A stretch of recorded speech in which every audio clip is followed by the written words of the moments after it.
People who know me at work and outside of work know that I'm pretty crazy about this cookie. It's true. I make it all the time. I've been making it for 8 years.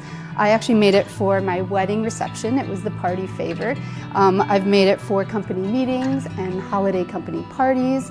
And it's such an impressive cookie. It's big, it's chunky, it's got so many great things in it. That's why I love it, the chips and the nuts. The Big and Buttery Chocolate Chip Cookie, it calls for walnuts, 2 cups of walnuts. You don't have to use nuts in this recipe, but if you do, I strongly recommend that you toast the nuts because it really develops the flavor of the nut. The recipe calls to line your baking sheets with parchment paper, and that's a really good idea with these cookies. There's a good amount of sugar in these cookies, which is why they're so delicious, but the parchment paper is going to allow for them to be released from the pan more easily. It's important to start with room temperature ingredients. The eggs and the butter should be room temperature, and that's because you want to aerate the mixture. You want to create all these tiny little air pockets that are going to fill with steam when the cookies are in the oven, and that's going to create lift and rise to the cookies. And so make sure you're using room temperature ingredients.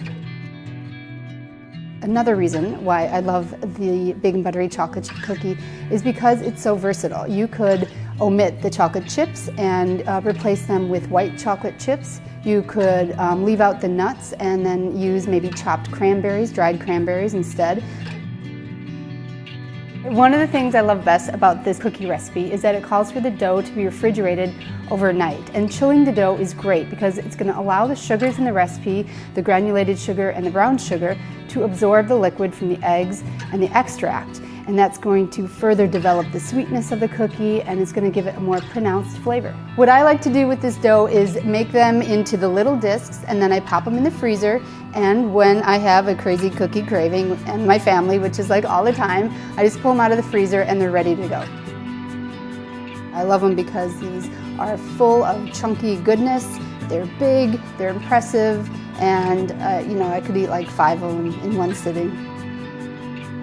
My father-in-law loves cookies, and he asks me to bring them over most every time we go over there for dinner, which I love doing. It's my favorite cookie, it's my father-in-law's favorite cookie, and it's going to be yours too when you make this recipe.